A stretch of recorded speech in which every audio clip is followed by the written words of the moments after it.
Well, hi there and welcome, friends. We're back in my kitchen again, and this time I'm here with Deven Kane. He's a Kelowna writer. We've got some of his books up here. So let's dive right in. So you live here in Kelowna. I live here in Kelowna. Been here for about 19 years now. Okay. Are your books fiction, nonfiction? Oh, these are definitely fiction. This is a dystopian trilogy of stories set in the near future in the Pacific Northwest. So that people in the States might think it's talking about Washington State, and people in BC would know, no, it's about BC, but as long as everyone's happy. These ones are more urban fantasy, and we'll probably talk more about that, what that is a bit later. But yeah, they're more supernatural thriller / urban fantasy in focus. So full disclosure, I have read all these books. Yeah. Yeah, and you've got how many different worlds? They're not all in the same world. Well, this trilogy obviously follows the same world, the Pacific Northwest. The stories from the start of the first book through the end of the third. This one starts basically in late March, early April, and everything wraps up here before Thanksgiving, Canadian Thanksgiving. So it's a very short time frame for 3 books, but that was kind of how the story unfolded. Why do you think Canadian Thanksgiving is earlier than American Thanksgiving? That's easy, because it is not so cold yet. End of November, no Canadians thankful anymore because it's cold and the snow's coming. We're shoveling our driveways. But in October, early October, It's amazing the trees still have a few leaves left. Yeah, I think it's my favorite season. That's why Thanksgiving is earlier in Canada, because we are more thankful earlier in the year. I can't prove that, but that's my theory. I think it's a good theory. I tend to agree with that. All right, so we've got this world over here. We're in the Pacific Northwest. Where are we in Darkwood? Darkwood is set in a fictional world because I wanted that one is it's a book about climate change, but not in a climate change science kind of a way. It's about, well, every story needs conflict, right? If there's no conflict, there's no victor, there's no challenge, there's no obstacles. You have to have some kind of tension and conflict. And I thought, what better conflict and tension can there be than science and faith? Okay. And so you have a bunch of people living in the city, the urban part of the urban fantasy, who were raised maybe in a culture that revered the forest, which the forest is the religion of the planet. And so climate change, if it's catastrophic, it means you are not only polluting the atmosphere, you are abandoning what was important to your entire culture. Now, your other side of the equation, the fantasy element of this one, is that the people living in that are the keepers of the ancient ways, who is one of the major characters in the book, they are very faith-filled, and they have a very strong opinion of what's wrong with climate change. So are the people of the cities, but they don't agree. Okay. And which one's right? Well, it turns out they're both half right and they're both half wrong, and like all good conflict, they got to figure out a way to put aside the differences and work for the common good, which is not easy when you have faith clashing with science. Okay. And it's urban fantasy. Was there was like a slash in there, right? Yes, because urban fantasy is typically, the general idea of the genre is that you're taking a known city, like say Vancouver, or Seattle, or Toronto, or New York, but you're infesting it with otherworldly elements. Jim Butcher does that with his Harry Dresden series, where he's a magician. He's a magician in the old school sense in Chicago. Or Neil Gaiman wrote a great book called Neverwhere, which is set in London, England. And what happens is the protagonist literally falls through the cracks in the sidewalk somehow and ends up in the upside down London, which is filled with all kinds of creeps and weirdos and supernatural boogeymen. And so it's the clash between the normal world and the supernatural element of that. That's typical urban fantasy. Okay. Because I wanted to make a place where the entire planet's religion was the forest. There's no city really that I'm aware of in North America that I could write to. So a lot of the cities here look a lot like North America as far as, there's taxi cabs, there's radio stations, there's, government and stuff. And but at the same time, there's a very strong forest element. So I decided to just put it into a fictional world. Okay. But it still counts as urban fiction, urban fantasy, because it's a known city or it's analogous to a known city. Okay. Yeah. To me, it felt like it wasn't in the Pacific Northwest. Oh, it's not in the Pacific Northwest. I felt like maybe you were in a different timeline in Scotland or something like that. Like it could be. Felt druidic. Well, you know what? Well, the Fade, as they're known in this book, are very druidic, and the main character, Marcrin, who was a powerful priestess of the forest, very druidic, and a lot of the other language elements of the book are based on Scots Gaelic. Oh. It's not literal Scots Gaelic, but it's kind of an Anglicization of it to make the story, give it a flair to it, but also keep the language consistent. Right. Yeah. Would I be able to read the words? Because in Scots Gaelic, it just seems like it's a huge amount of consonants in one block. And then a bunch of random apostrophes and stuff. Yeah. No, what I would do is I would take the actual word that I'm using as a background word, and I will basically pick out the portions of it that I can string together, and then say it out loud. If you can't say it out loud, your reader's not going to be able to say it in their head. 100%. And that's very frustrating for readers. You know, when Prince got away for years, being the artist formerly known as Prince with this a glyph. And some people do that in their books, and more power to them. I want stuff that I can say out loud if I'm reading it publicly, right, and that the average reader can read it and not kind of go, you want them to be able to just at least hear it in their head, if not say it out loud. And sometimes I have to say it out loud, so. Okay. So you've got two distinct societies in this one. Yes, and eventually, of course, they have to clash. Well, they do clash and have to figure out what to do. Otherwise, they're all dead meat. Okay. They don't get over it. All right. And over here in Treehawk? Treehawk is even more close to our current world, but it's a book, it's not all about racism, but racism is something that has bothered me for many years. And I started writing this book, and about 3 or 4 months in, the whole George Floyd thing happened in the US and just kind of underlined. I mean, I already knew it was an important issue, but as a white person, you've got to be so careful not to try and tell somebody else's story, because you might get it wrong. And if you get it right, it's not your story to tell. And there's been some pretty famous blow-ups recently of authors trying to be helpful and writing on behalf of somebody else and really offending the people they're trying to help, because we have our own voices. Let us speak. Yeah. So to avoid that problem, I created a world and created races and then gave them racist problems. Okay. Because that way I'm not, so it's not based too tightly on any particular racial group in North America, but just the issues of racism are everywhere. And so I wanted to talk a bit more about that. So, yeah, the people in this book that were just kind of milling around the city, I found there's a lot of gradations of like people who just took their privilege for granted and were blind to all the things. Yeah. And then there were some people that were just horrible people. Yes. And it was a really interesting treatment. But I don't know which one is creepier. They both have because they both have there's something sinister and supernatural from outside our world that is wreaking havoc. But they're not really outside our world. They're all things that are with us all the time. Well, especially about the whole racism thing. But there's also something behind that is supernatural. Right. And the racism just makes it worse and inflames everything. Yeah. Yeah, I kind of like how you have in both of these books the really terrible thing that's coming to get us all because of our bad dumbness is it's subterranean sort of. So it's like the whole world looks great, and then all of a sudden there's something terrible happens. Yeah, right? Underneath, underneath the forest and the happiness, there's this. She's not okay. She's not okay. No, she's not okay. So I feel like that's a really good metaphor for how we can just go about our day, living in Kelowna or in the Okanagan, but maybe we need to stop and look deeper about our actions, about our behavior toward people that we share our world with. Absolutely. That we could be, like in this one, like climate change. What if there's more to climate change than the devil? Yeah. Well, I think the backline says, what if there's more to climate change than just the weather? Right.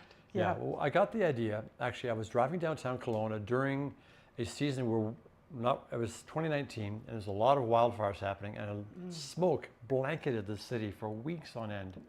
and it was like a really dense fog you couldn't get away from.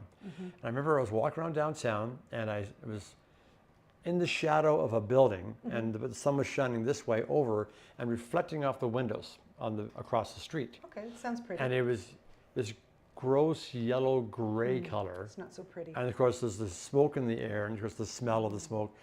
I remember looking up kind of going, oh, that is so good. I mean, we're breathing this. I mean, look how it's just, it looks so unnatural. It looks like alien. Like, wait, what if? Oh. And I had this writer's, like, what if there was something behind the smoke and the fires that was being unleashed on us because of our bad actions? Well, there's a definite parallel to real world, right? So we've got the smoke and the fires, and we've got climate change, however you want to fight about it, I don't know. Yeah. But that's definitely, like, we haven't taken care of our mother, and so she's not able to take care of us. Exactly. It's not that she's coming back to beat on you, it's just that she can't protect you if you don't care for Yeah. And like I say, whenever you have a society where the whole thing was built on this kind of faith-based view of the forest and reverence for the forest and basically ecology, and that people start getting away from that, like in any kind of world religion today, you've got people that are the solid true believers. They may not be experts, but they have a strong faith. Then you have people that have already examined everything, and they're already quite knowledgeable, and some of them are not the nicest people because they're kind of rigid. But I feel like I know who you're talking about in this book. That'd be Mark Kryn, yes. Yeah, she scared me every time she opens her mouth. A lot of people really liked her character. She is such a strong person. They respected her as a regal, passionate leader, even if you didn't agree with her. For me, it felt like she should have like entry music whenever she comes in, kind of like a Darth Vader-y. Her own theme song. Well, because she's wearing cloaks and bone masks and incanting stuff. Yeah, she's just a scary piece of work. The fire's in my bones. She says weird and scary stuff, and well, that was part of the fun. Part of the fun of writing that was that I made the urban chapters where people are just like the main character. There's not the cover obviously, but there's a television reporter and her cameraman. It's told from the cameraman's point of view, but they're both kind of the co-protagonists, and they're very urban. They were raised in kind of like post-forest culture, where they don't, attack people for believing in the forest, but they don't take it that seriously either. Yeah, they're university educated. They're kind of skeptical about the whole mystical part of it, but they do think that ecology is important. Then you have the faith side, which is very, But the thing that was fun about writing this was that the urban people talk like we do. They're urban. They're educated. They're television reporters. And people from well, it's called a monastery, but people that are the keepers of the faith that way speak like they're out of Lord of the Rings, kind of the very high fantasy kind of, and they use all these archaic phrases. It felt almost like I was like in a different book, and then you brought them together. The first that must have been really hard because it was fun to try. One it took is me like a while. Lord of the Rings meets, I don't know, Odd Thomas or something. Or Harry Bosch or something. That was part of the fun of it. And the two ladies that did the first big edit on the book for me, who've been writing for like 7 years between the two, but they said, we read the first chapter, then we read the second chapter, went, wait a second, is this a different book? And then she read the third chapter, we said, I know what he's doing. Wow, this is kind of cool. The voice of each chapter is very different because it's from the archaic, very highbrow speaking, or it's from the, modern people. And then, of course, when they all get together, you have to keep it in your mind, okay, whose point of view is this chapter being told from? Exactly. And make sure that it's written the way they would think, and also how they would react to certain things. And anyways, and seeing the other characters through each other's eyes. There's a couple of things that I'm curious about. One of them is it hard when you've taken a lot of elements from different genres to answer the question of what sort of book this is? It is very hard. It is very hard. But fortunately, a big trend in recent years that has saved my bacon, or my bonnet chase in this case, and we'll get to that in a second, is what they call cross-genre writing. You see a lot of, there'll be supernatural thriller.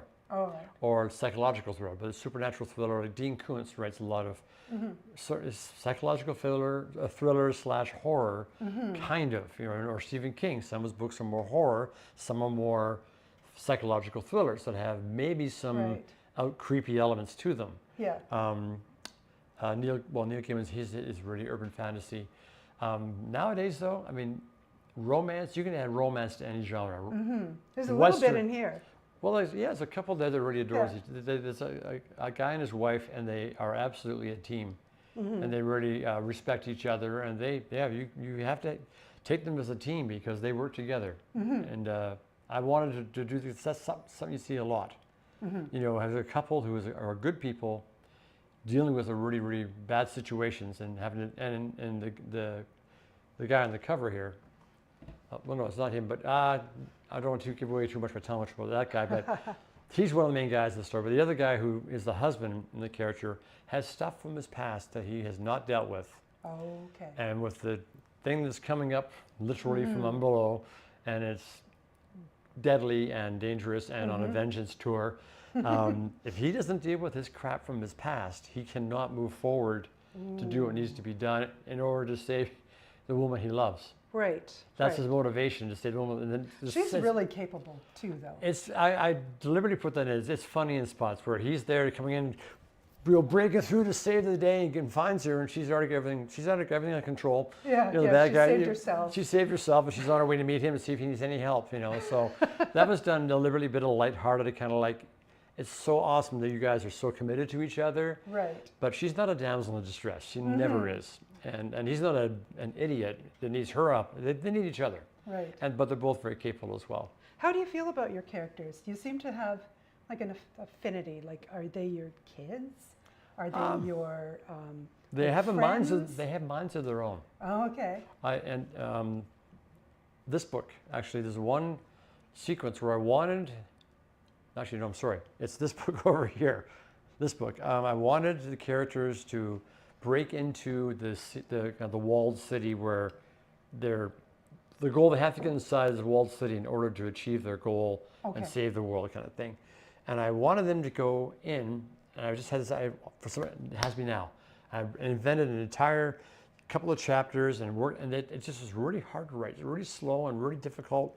And I remember I went home one day and I thought, I'm fighting with these characters won't do what I want them to do, but I'm the writer. But I'd gotten to know the characters, by book 3 so well that I realized what I'm trying to make them to do is out of character for their character. So they refused to do the thing you wanted them to do. If they'd showed up in my dreams and slapped me around and said, "You knock it off, we're not doing that, that's stupid," that would have been the only thing more obvious than just all of a sudden realizing, okay, the good news is I've got to know these characters well enough to know that they would not do this. And so I'm trying to make them do it because I'm trying to force the plot in this one direction. It didn't work. And so I basically didn't have to literally rip up because we do everything on computers now, but I took the chapters I'd written and I didn't even keep them as for future reference. Oh. I threw them out just to not ever distract myself again. How long did you spend arguing with your characters? That was about 2 or 3 days, full writing days, like 4 or 5 hours. Yeah. So. Okay, yeah, you're a very disciplined writer where you're kind of keeping office hours, right? I do my best whenever I can, yeah. Yeah, whenever if you're not at your job that you do to pay the bills until such time as I have a bestseller, you have to be disciplined. Set aside, this is my writing time, and it's sacrosanct, and with very few exceptions, I will be writing here, and please don't bother me. Please don't bother me. Because once you get into the zone, like you don't want someone like barging in for no good reason. If it's a legit reason, absolutely pop by anytime. Legit reason. Someone in the house is bleeding. You are on fire. Or the building, the cafe you're writing in is on fire. Oh, yeah. See, in Kelowna, we're very concerned about That's fire. true. Fires come up a lot in Kelowna, yeah. Yeah, it's on our mind. It is. It absolutely is, yeah. All right, so I'm going to just ask you a few more questions about these, and then see if you will read us just a little snippet from one of them. Yep. If I sometimes, like with Margaret Atwood, the Onyx and Crake series, I read out of sequence, and it wasn't the right idea because I was confused more than like normally she makes sense to me, and but I didn't do it right. in this case, if I started with this guy and worked that way, would I run into trouble? Not so much trouble as you would just feel like, why does that person know that? How could they possibly know that? Oh, right. Well, that wasn't here. Well, how could they possibly know that? Well, that was from here. Right. Yeah, I noticed that you have a very limited point of view, that if the character you're reading, their perspective, doesn't know a thing, as a reader, I don't know. There's none of my books have the omniscient narrator. Yeah. So all of your narrators are, what's the word, like? Untrustworthy. Yes. Yeah, because they have their own point of view as well. Exactly. Yeah. And so you think, oh, you've got the inside scoop, but this guy doesn't know either. Well, yeah, and there are 3 main voices in this book, and then a 4th one here. And in this one, the same 4 voices are there, but also some of the minor characters will get occasional short chapters on their own as well. Oh, yeah. Yeah, but again, you got to keep track. Whose chapter is this, so that you don't have someone saying something, and then someone goes, I know why they're thinking that, and thinking it to themselves. Go, but the person whose chapter it is can't know what they're thinking. So anyways, they just keep that all straight. So yeah. People have very strong opinions about those characters too. They do. Yeah. This guy here, this one, his name is Mateo, and he was first introduced in chapter 1 of this book, and he was only supposed to be in 1 chapter, maybe a small scene later on. His main job, in my mind, when I first started writing, was some of the protagonists are by the walled city, and he lives there, just outside in basically a little shanty town. And he's basically giving them a bit of a guided tour of the area outside the walls. Okay. And his purpose was to talk about what was there without just this long, didactic kind of description. Showing your world showing, building. not telling. Yeah, so it's from the world building.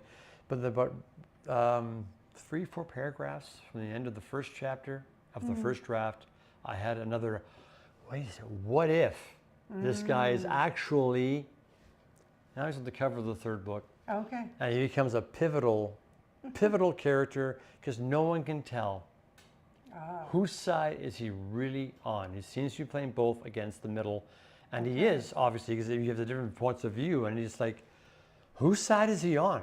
So there's a bit of a mystery element to this, although they're not mysteries. No, but just the whole double agent kind of thing. 4/5 through the 3rd book, I was furious with him. I was like, you're a horrible person. First I thought he was like hero, and then like, no, you're just the worst person ever, and you're going to let down all my friends.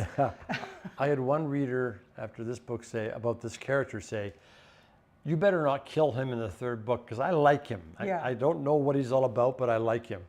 I have no promises. Yeah, I like how the main character from the 1st book, Amos, gets more and more mentally healthy as he goes. He has major trauma and PTSD to the point where everyone has a bit of an inner critic we talk about, that little nagging inner voice. This is so horrible. Writers call it the imposter syndrome, but it can apply to almost anything. But he is so PTSD driven. His inner voice has its own voice, and he even gives it a name. Yeah, I mean, and it's like, and it keeps him in his place and keeps him trapped and pulling him back, and he has got to learn how to deal with it. And gradually he learns to over the 3 books. But there's 2 of the characters you have the 2 main characters, Amos and Aubrey, both have some level of PTSD. One more severe than the other, but they are both having to work through the trauma, and partly just being the world they're in, but also things that have happened to them. In a world in chaos. Yeah. Where the difference between rich and poor is just... It's incredible. Yeah, the 1% all live inside the walled city, and the rest of us live outside and fend for ourselves. Right, the best we can. It was funny, I had someone reading the early drafts of the 1st book, and they were saying, it's really, really good, but if the people inside the walled city control everything, and all the resources and all the wealth and stuff, and you talk about people having a coffee outside, how do people get coffee? Oh, if it's Pacific Northwest? We roast coffee. We can't grow it, though. Right. Turns out there is a coffee substitute discovered in the 70s made from the chicory root. And it's a coffee substitute. And it tastes different. It doesn't taste like coffee, but it's got that bitter and earthiness. people that drink it enough, you develop a taste for it like anything else. Well, if you've never tasted real coffee. Exactly. It would be And what actually, there's a coffee moment tastes in this like. book where one of the characters, the really sarcastic one, gets her first coffee. And she turns to her friend, she goes, this is the 1%? This is like the real... You think they could at least make a proper cup of coffee. Because And not the taste she's looking for. because these are the finest Colombian beans, and so her friend is, maybe they haven't learned about chicory. Just kind of, because that's all she knew. Yeah. Well, before too much of our time gets away, can you read me a little bit from which one of those are you going to choose? I will start with the first one because I don't want Okay. to give away stuff in the second one and the third one, because there's a cliffhanger, well, there's a huge plot twist reveal in the last 2 sentences Oh, gosh. of this book that if I start here, you might, yeah. Oh, Yeah, and there's a cliffhanger here too that's, yeah. So let's read them in order. let's go, yeah. Can you buy them all as a set yet? Absolutely, you can. Yeah, Oh, Amazon. like on Amazon. You can Okay. order them on Amazon. Either there's ebooks, or hardcovers, or paperbacks. Okay, that'd be the way to do it, right? yeah. Because then you've got them and you don't have to wait for the Yeah, next one. yeah. Apple Books, and you can get them all at the same time. Okay. Okay, so I'm going to read a portion of the first chapter. All right. Okay. So this is from the viewpoint of Amos, who is the guy on the cover, or the PTSD guy. So it's official. I'm a runner. Amos Morgan sat on a gurney in the makeshift infirmary several floors below the ruins of the old city. He eyed Doc Simon as she took a weary seat on a stool next to her work table.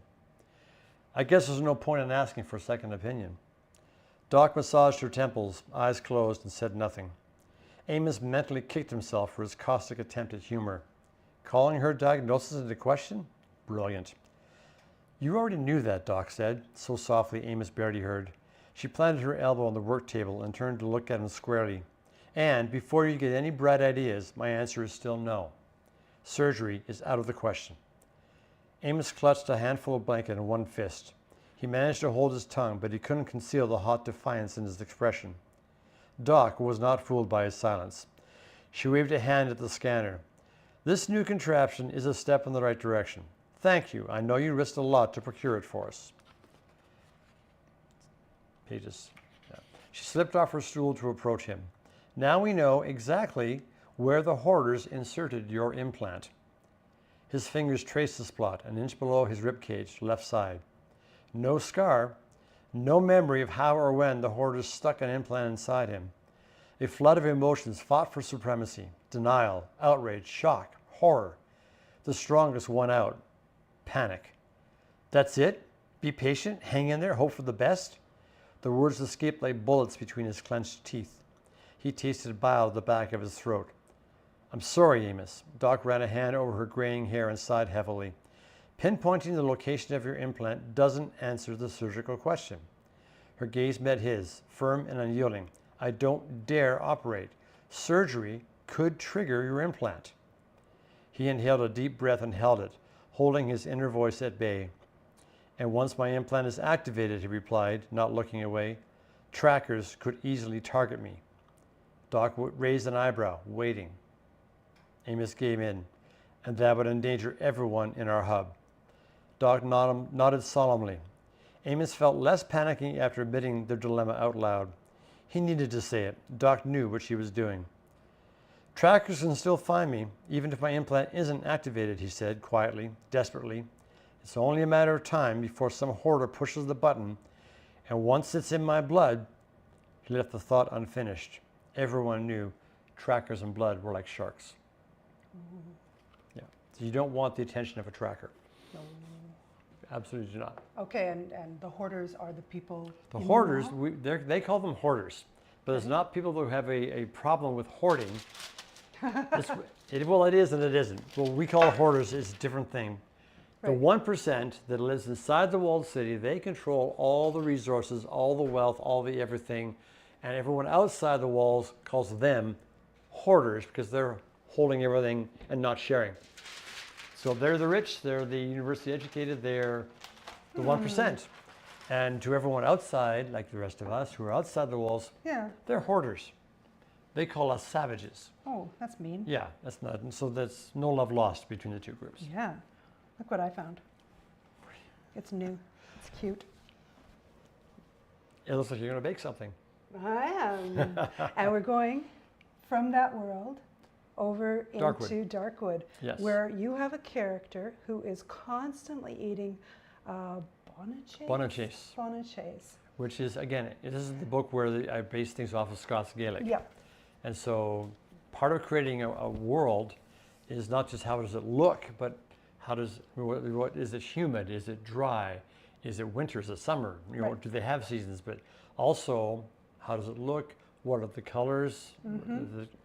What are the foods? What are the smells? Yeah. Because you reveal the world by describing what people taste, touch, feel. I mean, the five senses should be in your writing. Right. And so I thought one way of adding a bit of, you have the Scots Gaelic phrases here and there that and so I thought let's put a bit of food without getting too overwrought. Basically, it's Scots Gaelic for cheese scone. Okay. All right. So Bonichase. Having consulted, I learned that, and I found a recipe for really interesting looking cheese scones. I added cheese, like a lot of sharp cheddar. I used coconut milk because that gets involved with the thing back there. And I put in some red pepper flakes. I've let it sit all day so that the red pepper is like, they're going to be a little spicy. But with coconut milk and sharp cheddar, that sounds really good. I feel like this could be good. Yeah. I don't know that this will be good. So next time I do a public reading of the book, I'll have to have a plate of this. Here, anybody want some Bonichase? Yeah. Like one of your characters, I was really disturbed with how much of it he was eating. I'm like, please. He's young and indestructible. He thinks it's not going to make him fat. No, I wasn't worried about his weight. I was worried about his colon. I was like, is this kid gonna like cause himself some big problems? Anyway, so this hasn't been kneaded. It's just been stirred and then kind of left. Okay. So it's ready to be shaped. And I'm going to shape it very, actually, I think I'll get you to shape it. Okay. I'll tell you what to do. Take off your ring? Yep. All right. Whoop. We'll just make one big wodge of it. Okay. Womp. And all of these foods are like rustic kind of foods of the people, sort of, right? Yeah, anybody in this society, anybody would eat Bonichase. It would be the people on the fantasy side, the people on the urban side. Everyone loves a good Bonichase. Okay, now let's just squish that out into roughly a circle. You can just like mash it out any way you want. Keep mashing. All right. That looks pretty good. All right. It looks kind of like Australia. You have made Australia. Out of cheese. And here's a fun thing that I learned. If you're baking on parchment, you can make your edges better just by rolling it and kind of tapping it in. It's a little bit sticky business here. We'll see how it does. Now I'm going to grab, actually, I've got some knives in there. Do you want to just grab a kitchen knife? And we're going to cut through it so it's, and I'll let you do it, but I'll just do the first bit. So it's cut through like that, and then just cut it into, I don't know, maybe 8s or 6s or something. Okay. So like really country scones where they're cut in pie shapes. Because who has time to roll out stuff and then cut them with a cookie cutter? No? In, like a pizza. Like this? Yeah. Oh, okay. Exactly. Then it turns into little wedges of cheese bread. So there's coconut milk in here and... We'll put it up on the blog anyway. But it's a kind of a regular scone recipe. So I've got 2.5 cups of flour, 2 teaspoons of baking powder, a tablespoon of sugar, half a teaspoon of salt, 1/8 a teaspoon of pepper flakes. Except when you see it, I did not put an 1/8 in, I put a tablespoon. So it's really? Okay. They're spicy. Yeah. 1.5 cups of This is why you're so concerned about his colon. Yeah. No, mostly a diet of cheese and white flour just seems Well, it's not the only thing he eats, but counterindicated. after a long day, that's what he wants to have. Okay, there's 2 eggs, 3/4 of a cup of coconut milk, and 1/3 of a cup of cold butter that you like cut it in first. Okay. Okay, so if you want to just pop that into the oven, or I Sure. can do it. No problem. Here, stick it in there, and we'll set the timer for about 20 minutes. 20 minutes. Yeah. So after you get this book, and get yourself some chicory, go through those ones so you can sip chicory. And there's a character in there that's always bragging about his cooking, but we never know exactly what he cooks. Here we've got a lot of characters eating bonachés, and I hope it will be amazing. I designed it so that it would really go well with a food from this book. Yeah, which would be good because they weren't necessarily written to have the food complement, but it'd be cool if it did. I think it would be fun. We could make, like, when you're done writing all your books, contact me. We'll make A science fiction course meal? a science fiction. Hey, that would be really fun to like have a big party with just the food that's in your little worlds. So this world here, this is the one. What's happening here This again? is the climate change one. Climate change, Yes. cheese scone. Is there any other food in here No, named? there was enough things to adjust to. They were otherworldly and Yeah, language was and a lot of terminology. right. I thought, the bread's just a small touch. You don't. Yeah. I mean, I know some writers might have done more than that, but I just want, for me, it was just putting little touches in, like, or walking to a certain place, like, whoa, get a whiff of that. Oh, yeah. Like this would be a good smell, but just. Well, let's hope so. Yeah. But And we've got the timer going. Thank I you. do, yeah. All right, I'm going to get this out of the way, or Renee will be like, "Can't you move your garbage?" There we go. She's a quality control person. Quality control. Every production needs one. So while we're talking about this, do you have a Yeah, piece that you can read out of this one? Sure. There's 3 very short vignette chapters at the beginning. Okay. One from the point of view of the cameraman, where he's out with his reporter buddy. The second one is, there's a character in here called Glacedown Bahel, or Glaucedown for short. Basically, he does industrial espionage.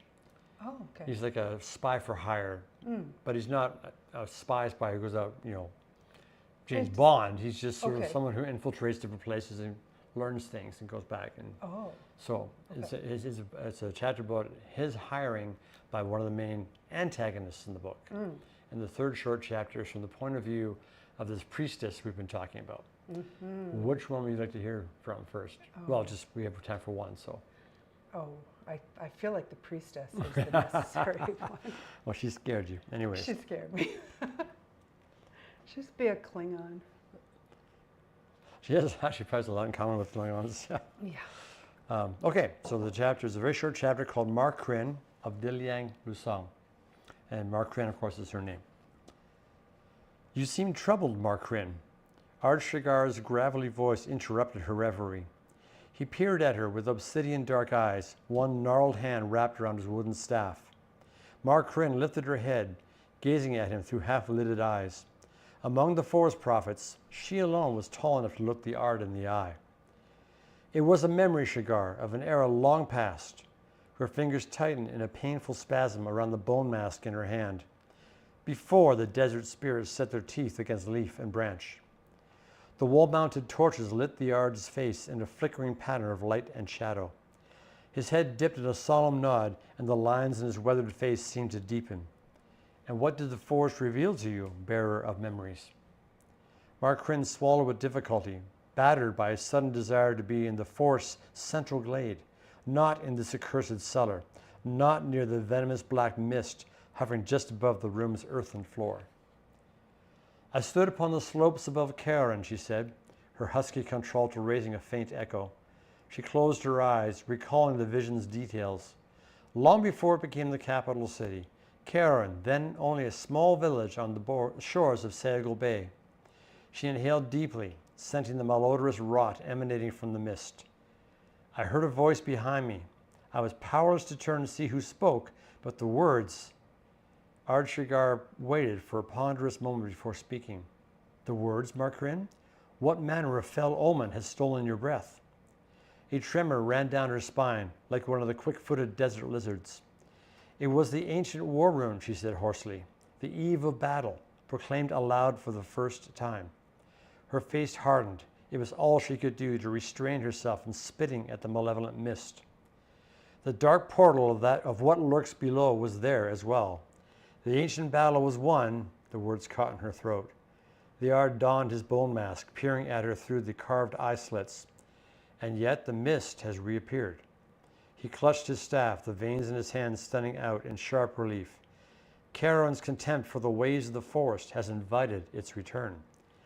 Margarin glared at the odious mist, resisting its hypnotic appeal, its attempt to lure her into its flesh-eating embrace.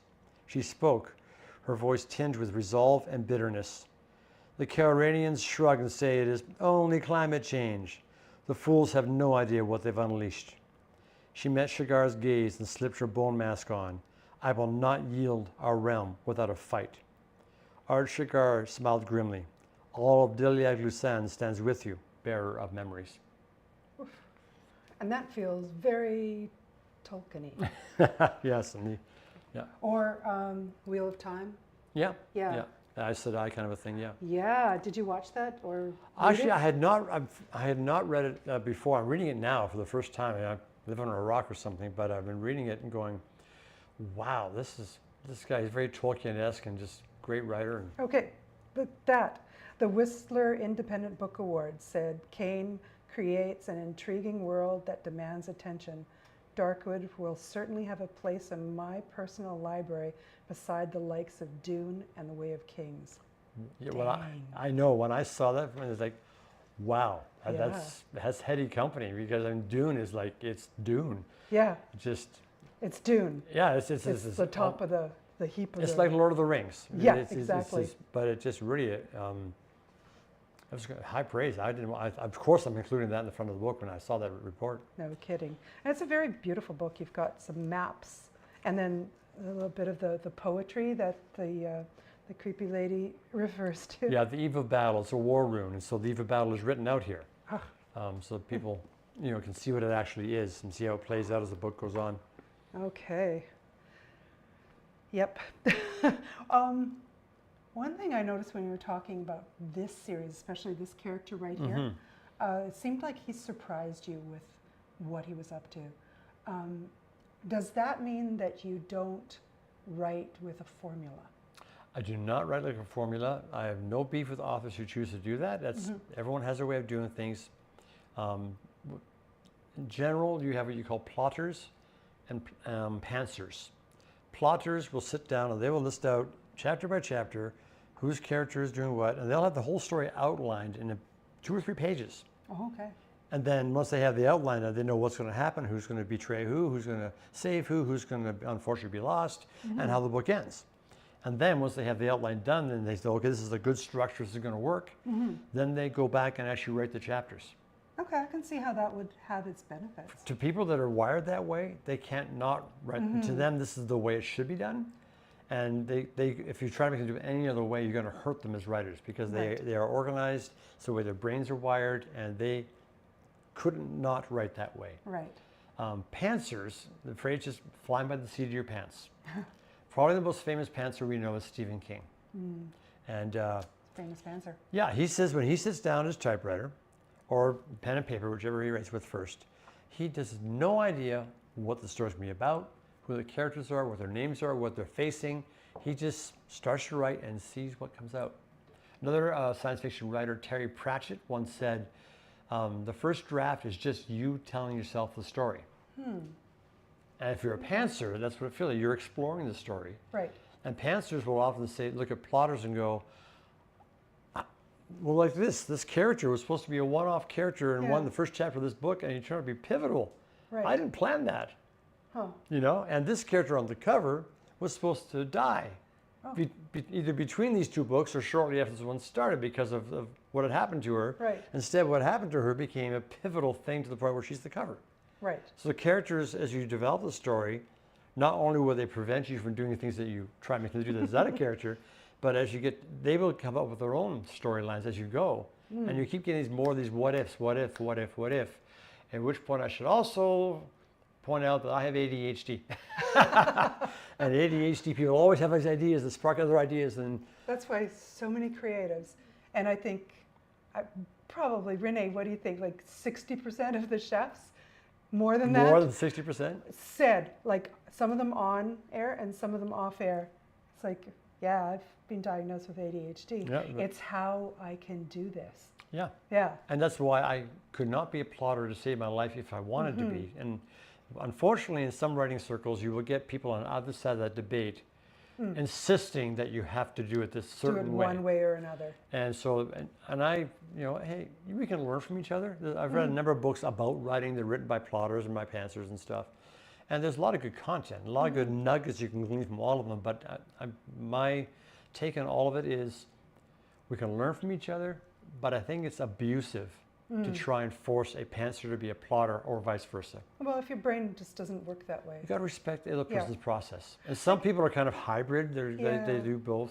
Like either way, you come out with a good novel. I think the sort of the form of writing maybe that I feel is maybe abusive to the readers is when it's like you're writing sort of very simplistic to beats.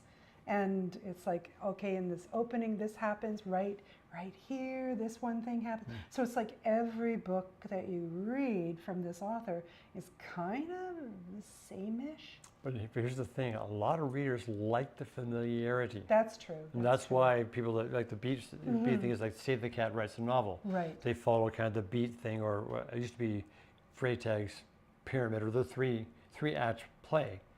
Is basically, and so Save the Cat writes a novel, it would be an example of that. Okay. And I read that, but it was probably, I'm a pantser obviously, but as close to plotting as I could get was Save the Cat, although the hero's journey, the 12-step model they have there, it makes sense, I understand it. Maybe but it's a good thing to use if you get stuck. Well, for me, because Save the Cat does have percentages in it. By the 20% mark, this should have happened. Okay. And I thought, you know what, they're right. Yeah. If you haven't got what the problem, who the antagonist is, what he's facing, what the obstacles are, and what's the payoff that makes it worth him taking his step out of his comfortable world to enter the uncomfortable world and slay the dragon, whatever that might be, in any genre. Right. If that hasn't happened the first like 15-20% of the book, oh yeah, how are you going to engage the reader? They want to know what is the task, what is the obstacle, what's the payoff, what's the negative payoff if the guy doesn't do this thing. And especially if it's like an ordinary person that gets thrown into an extraordinary circumstance. Yes, which is because how then we're aligning ourselves with exactly. the People want to identify with the protagonist. So yes, when I read the Save the Cat, they have actual percentage points, and they're not wrong. I mean, I don't slavishly go, okay, 20%. I mean, okay, but no, but just the overarching theme is get the story established early, so people know what the stakes are. Yeah. I wonder if you could like retro-engineer your books and see that at the end it does sort of fit that, because we're set up in our culture anyway for that kind of timing. Well, I mean, I don't know if Stephen King said it first, but he said it a lot. If you want to be a writer, you need to do two things: write a lot and read a lot. And the more you read in the genre you love to write in, you're absorbing how stories are told in your genre. Right. And so even though you're not officially plotting, I think subconsciously we probably plot more than we realize, because we've gotten used to the cadence of how stories are told. Right, right. And so if we, and when especially when I was writing these three books, well, probably all of them, but particularly with these three, because these are my first three fiction novels. I've been writing for years, but novels, I haven't been writing novels. So this was a new direction for me. And so I was trying to do kind of a bit of the beat approach and make it like a TV show. Oh, What's like, come back after the commercial break. So every chapter should be like, bring me back after the commercial. Something I like needs to that they're short. So like I was thinking when my kids were really little, it would be something that you could like sneak a chapter in between chaotic elements, and That's then right. Yeah. then come back and like if you're hiding in the bathroom. Yeah. From hiding from your children. Mm-hmm. All right, I'm just checking our bonnet chase. I'm You going to have peek 5 in minutes, here. Yeah, I don't know if it's right though. It's right. yeah. Okay. Okay, Yeah, so- over in here, Yes. I've made a sturdy rustic stew. Recreva is what it's called. It is what it's called. You probably can't see on the cover from the distance you'll be at, but this gentleman on the cover, who is one of the main protagonists, two things make him interesting. One, he is the part of the oppressed race in the story. He has cat's eyes. His pupils are what they call apex. They're an ambush predator, which means he sees really well in the dark. And so he and his people were sought by the mining companies on this world to come and help mine for thorium, which was sort of like uranium. It was a power source. And so because they could see in the dark much better than the rest of us could, they were great as miners. Then the mines dried up. And these guys didn't want to go back to the other side of the world where they came from. They were 3 or 4 generations in. This was their home now. They wanted to stay. And so they got kind of shoved into their own little ghetto kind of a thing.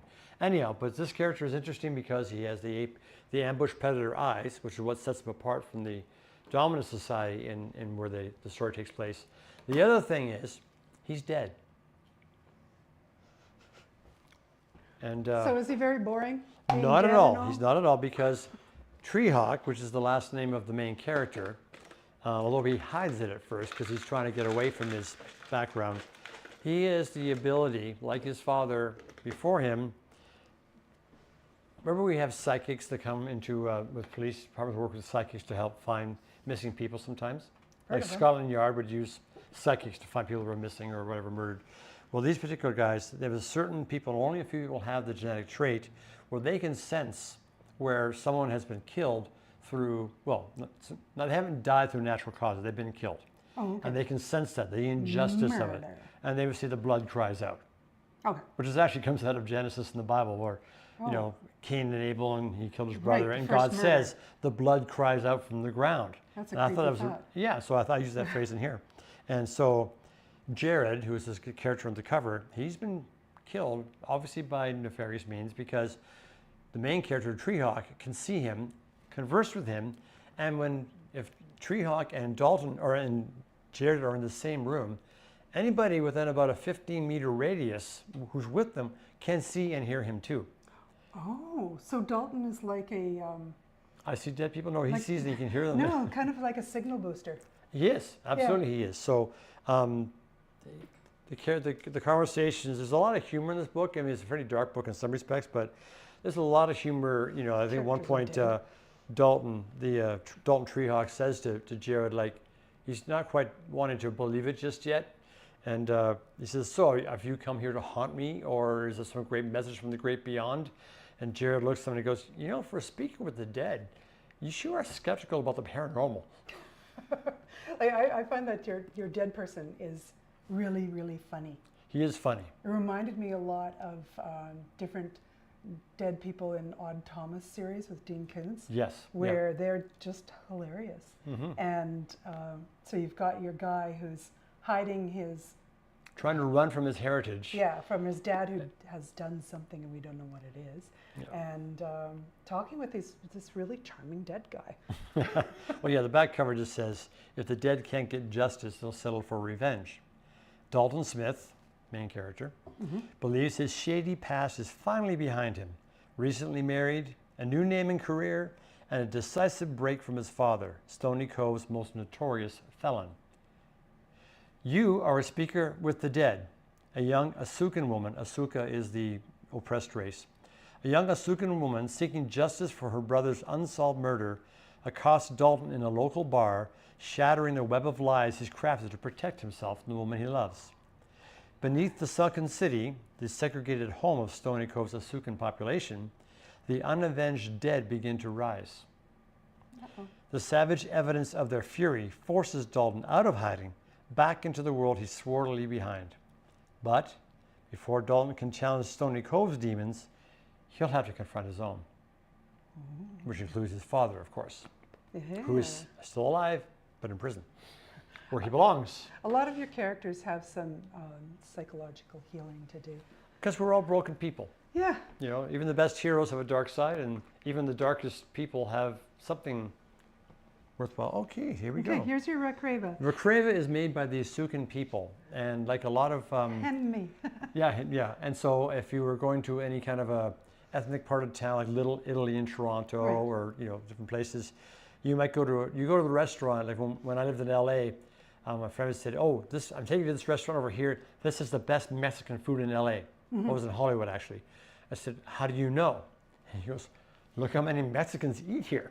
Yeah. I'm like, of course, this is the food is authentic enough that people that know the food will come. Okay, that's a good thing. So, avoid the tourists. Recreva is eaten by everybody. The main characters are Dalton and his wife Mallory. They love it. They always go to their favorite cafe to have it.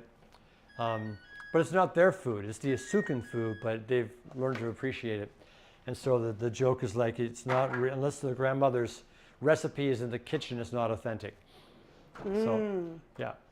Yep. And the same way would be in North America. Grandma's recipe is better. Yeah. Always.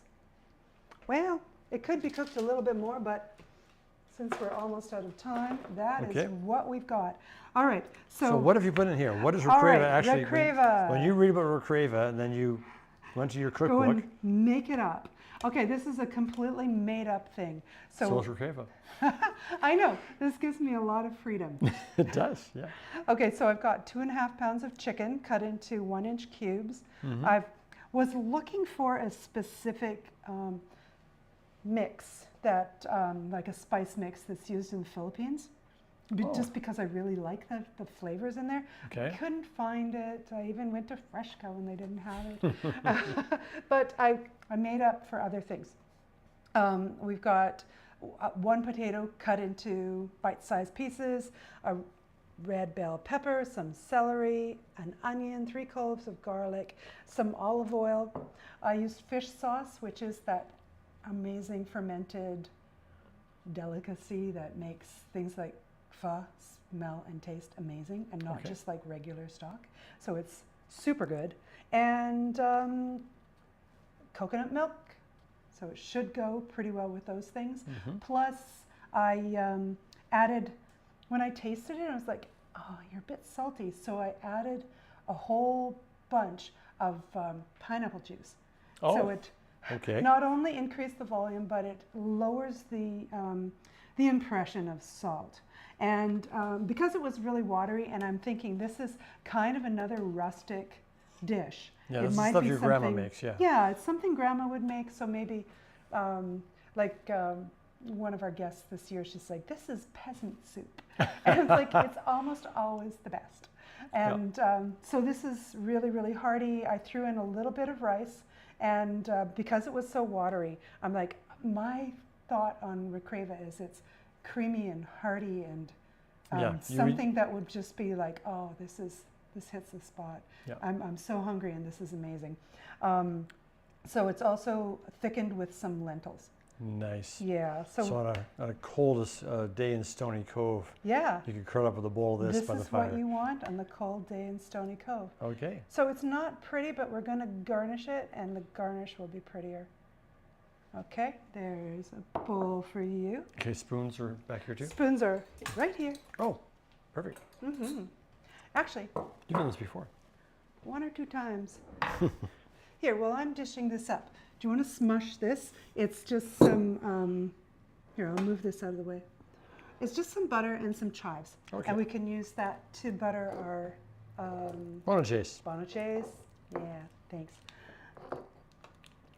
Okay. And Recreva was something else too, where you went, okay, whatever you're going to call this feel, you've got to be able to say it out loud, because this will show up in your readings. Yeah.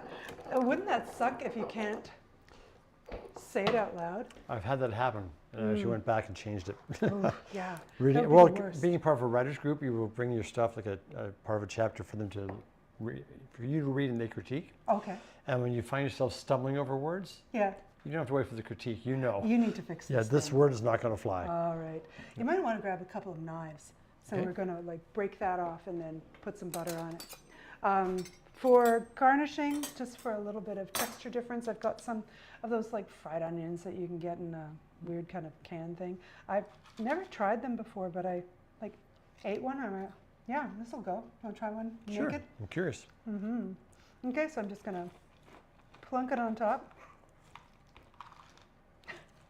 It's Renee back there sneezing. All right, and here, I'll get you to do this. So you're just gonna grab these chives and we're just gonna snip them so that give that little hint of color and freshness. And then put as many as you feel like this is the right amount of chives. And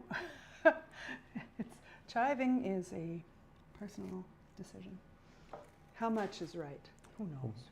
Well, part of writing about this kind of stuff is you want to be specific enough to give someone an idea of what they're reading about, but not so specific that if they don't happen to know the ingredients, they don't know what you're talking about, because you want to leave some of it to their imagination too. Yeah. Because reading is supposed to excite the imagination. Okay. So you can obey my instructions or not. No, that's a great idea. Makes it interesting. All right. So yeah, it's cooked. The cheese is very, very melty. So here's our bonachés. I'm going to grab another one for you. Here's a giant one for you. And then if you feel like it needs something more, you can put a little bit of butter on it. Okay. I'm going to try it just by itself to see what it tastes like. And then I'm definitely going to add some of this here too. Spicy. Yeah. Oh yeah, this is really good. Hey, what do you think? I love it. It's got a little hit of spice in there. The spices, as it's still back burning a little bit. It's probably a cooking term for that, but it's like, oh, do we want it that spicy? I don't know. I I'm do. no chef. I'm a home cook. Oh, I like that. It's really good. Okay, so use a knife to get my. Just dip in there. Now you're bald. Really? You want to put this much on? I'm sure. Oh, I'll let you know. Okay. And then here's our cute little Recreva. Recreva. Okay.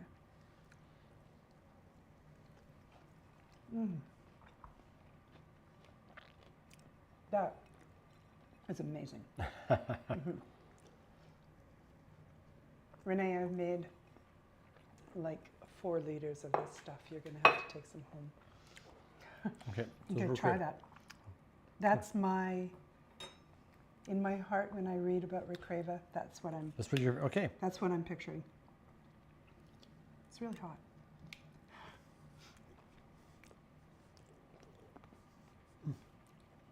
This is really good. Yeah, Recreva, right? Yeah. All right. And you're right, it's really hot too, but yeah. Wow. It's really, really hot. Okay, so tell the people where they can find you, or you're going to be at Calgary Writers Festival in Calgary. What's it called? It's When Words Collide. When Words Collide. So you're there. You're on some panels and you're teaching in a couple of panels, and I'm doing one workshop. Because you do editing as well. I do, yes. Yeah. Not just my own, I edit. Yeah. Yeah. So. Okay, so you're teaching the writers, and you're going to be learning whatever I can for the rest of the learning classes. whatever you There's can. always more to learn. There's yeah. always more new skills to try and tweak, and the more you learn, the more you find out you need to learn.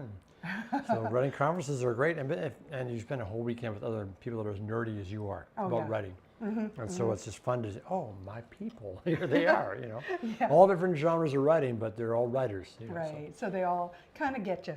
And then we can get all your books. All the books through print. Print is Amazon. Okay. Apple Books, Kobo, all right. Google Play. It's everywhere. I think I saw this one at a live bookstore here in town. It is here. That one is on the shelves at Chapters Indigo. Chapters Indigo. Down at Orchard Park Mall. All right. So it's probably selling out. So if you're here in town and you just want to grab this, you just hustle down. Yeah.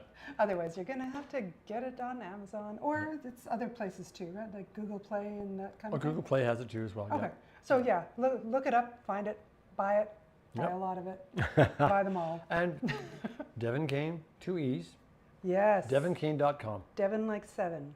Yep, Deven like 7. So DevenKane.com will get you short write-ups and links to all the books on all the various platforms. and a bit more nice. about me and a few Okay. articles I wrote about writing and the creative process and how strange it Beautiful. all is. It's a strange world. All right, thank you so much for joining me here. Thank you Well, thank for you. indulging my Indulging. interpretations of your fantasy world. I'm hooked on your interpretation. All right, that's the best I could ever hear. All right, yeah, right. It's good. It's very good. Yeah, it's like coconut chicken pineapple goodness. Well, like I say, it's the kind of meal you would have on a cold winter's night Yeah, at home by a fireplace, just to kind of, not a blazing hot Kelowna food. summer day. Comfort food. It is Yep. comfort food and very rustic and chunky and getcha. All we need now is a glass of hickory root. I don't know. That if might it not would work, go. no. This is the But pairing these challenge. two That would work. suck. These two work. Yeah, as a pair, this is good. All right,